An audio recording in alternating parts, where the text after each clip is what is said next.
What is good, everyone? Welcome to the channel. Today I'm going to be doing something a little bit different again. I'm going to be taking you on a little adventure to a place that isn't really on the tourist map for a lot of foreign tourists. First, I want to ask you though, where do you think rich people in Japan live? You first might think Shibuya Ward, close to Omotesando and Harajuku, or you might say, oh, Ginza is really rich area.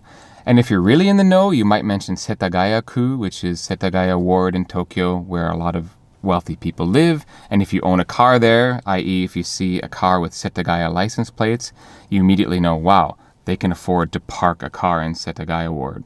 So those places are definitely places where you will find rich people and expensive stores and expensive rent. But where I'm taking you today is actually where a lot of rich people go to escape from Tokyo.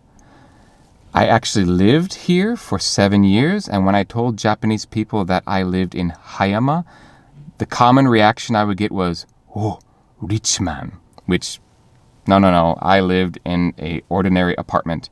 But Hayama definitely has a rich person boutique image, a brand image, so much so that local businesses outside of the town will still call themselves Hayama blah blah blah, just to capitalize on the name.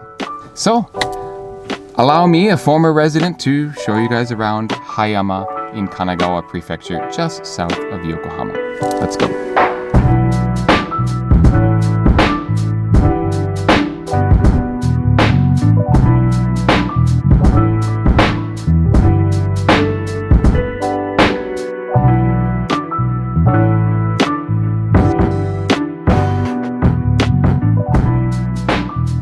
So we're starting off in the center of town on the main beach road, essentially, that runs just off the coast, although you can't often see where the beach actually is from this road, unfortunately.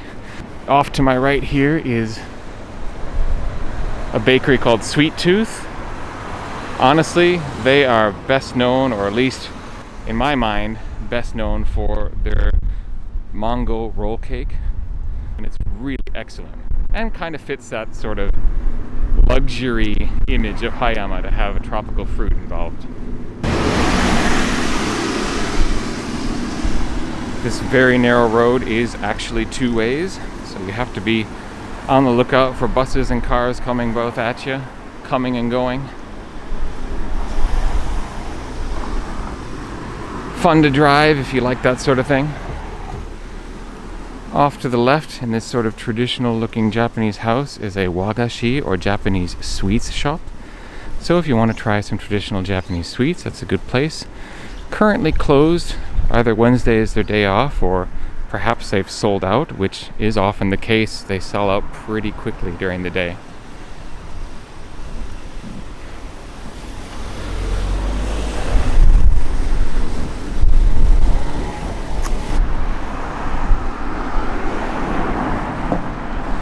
Lots of fancy cars drive through here, as you just saw a Rolls Royce go by, of all things. I mentioned earlier that Hayama is a place that has a sort of boutique image, and that's really because the village of Hayama, essentially driven by the sentiment of the residents, has done a lot to keep any kind of franchises out. The only franchises you see in Hayama are convenience stores, and there's a supermarket that is a chain, but there aren't any big home stores or electronic stores or anything along those lines because the residents here don't want them. They want to keep this sort of boutique image in the town. There was a Starbucks for a while, which I suppose is not very surprising, but it actually closed. Look at this mural, it looks pretty cool.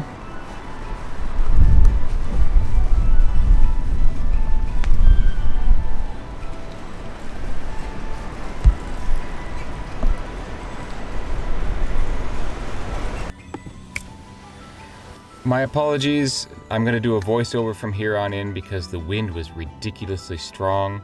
You can see it blowing the camera around on the gimbal, and the audio was basically terrible.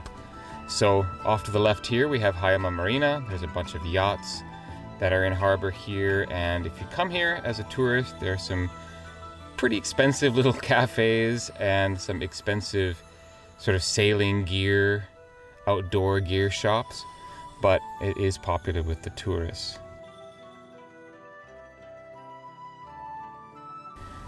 A little further up the road, we're heading north, by the way. We have a little soba restaurant, Shina Soba, and I had real trouble finding this one time. I was looking for it, couldn't find this sign, and I ended up in this place across the street right here, which is a super expensive Japanese cuisine restaurant, and I was expecting an inexpensive soba restaurant. I was underdressed. It was a little bit embarrassing. This is Morito Shrine. It's a cafe that sells cakes, the kind of cakes that come in boxes that you take home to give to coworkers and family members. It's basically a tourist shop. I am not really terribly fond of their for tourist cakes. However, this white house at the end of the street here is their French restaurant, and their desserts are magnificent. So if you want a nice French cuisine meal with a beautiful view of basically Zushi Bay here with incredible desserts, I recommend Morito Shrine French restaurant. Fish and chips restaurant there, again, lots of boutique little tiny cafes, and this is probably one of my favorite houses in Hayama, this wooden edifice on the corner. I think that's pretty cool. Very nice and modern and very interesting use of space. More murals.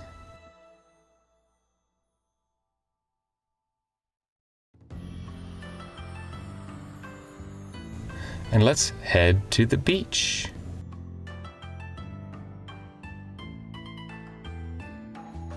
This is a wonderful beach. I've spent a lot of time here.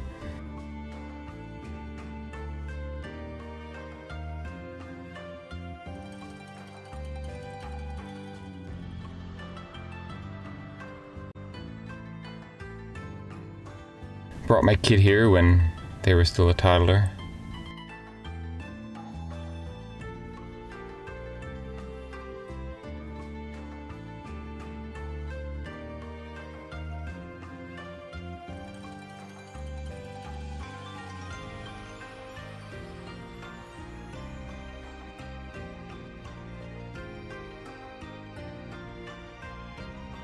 There's Mount Fuji way off in the distance there. And we're heading towards this rocky promontory out there that you see sticking into the water. That is the site of Morito Jinja, or Morito Shrine. Probably the most famous shrine in the area outside of Kamakura. Street leading up to it.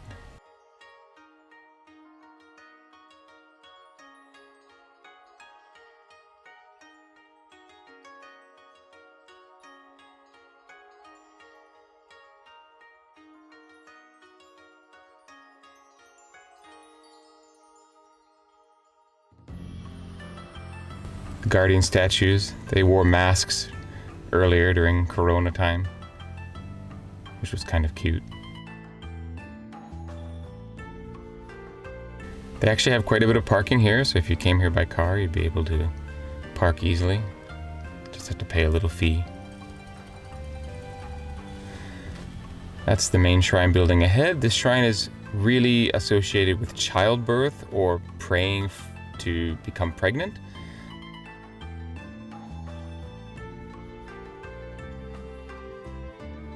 They also have a little shrine off here to the right for Inari-sama, the fox guardians there.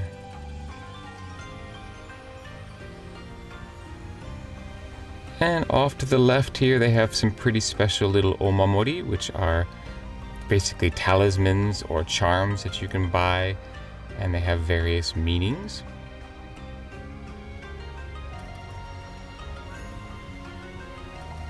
You're basically fishing for your fortune out of that little basket. Just 500 yen. Now we're heading towards the really incredible view from the back of the shrine. Zushi Bay over there, and the larger Sagami Bay, across which sits Mount Fuji.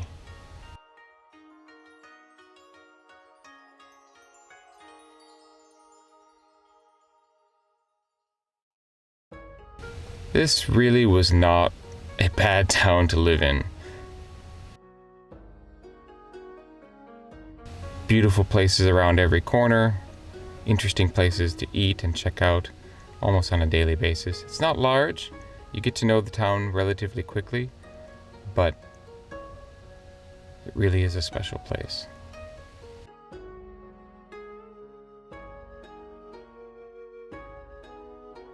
Ali'i Drive, some places try for this kind of Hawaii vibe. Yeah, it's not Hawaii. I don't know why they try to be something they're not. This is a pretty cool, very old surf shop where you can rent gear and find any color croc that you might want. I just love these cool little old school shops. This is a bread and bakery shop, and it's called Sakakiane, meaning triangular roof, and amazing, amazing bread. They're only open 3 or 4 days a week, and they open at noon, and they just keep very odd hours. But they're so successful, I guess it works for them. This little beach here is often the scene of films or dramas being done down on the beach.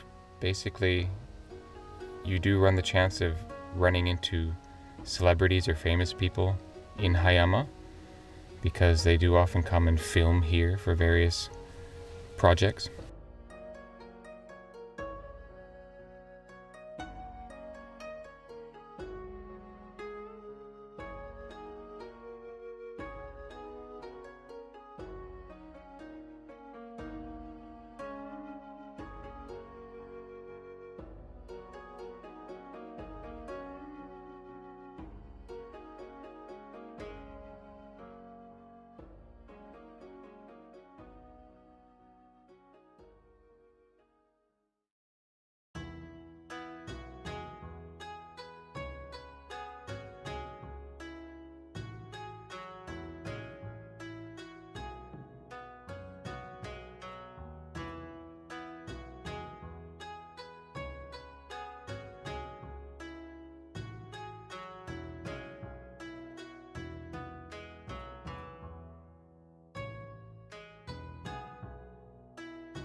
This bus stop is considered very photogenic.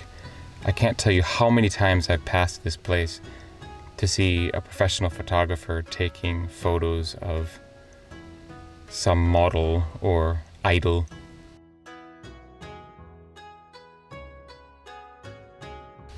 In and of itself, it's just a little iconic spot.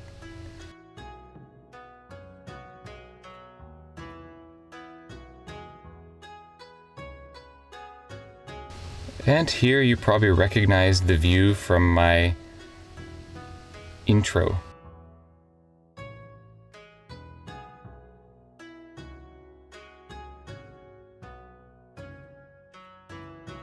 Thatched roof house across the street from that spot, which I absolutely love.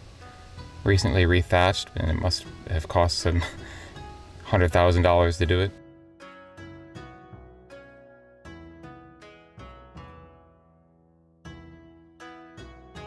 Some vegan dining. Definitely a good place if you're a vegetarian, because there's a number of cafes that cater to that. Hayama Kitchen, on the other hand, makes amazing beef, minced katsu, and korokke. When I used to run past this place in the mornings, the smell was amazing.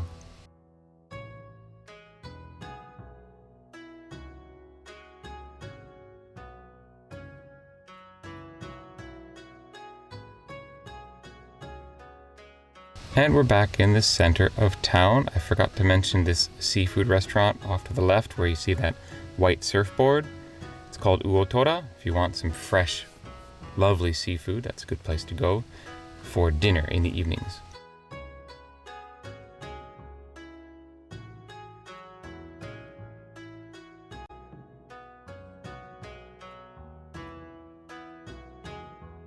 And if you don't mind, let's just enjoy the sunset together.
Thank you very much for watching this video. Please like and subscribe if you haven't already. I'm really close to 1,000 subscribers and I'd like you to join in the journey of this channel. And please check out my older videos. I have videos dating back almost 2 years now, and they don't get a lot of love because YouTube doesn't really recommend old videos, but I've covered a lot of topics in the past, so I guarantee there's probably something there that will interest you. Thanks for watching this particular video, and I will catch you next time. Peace.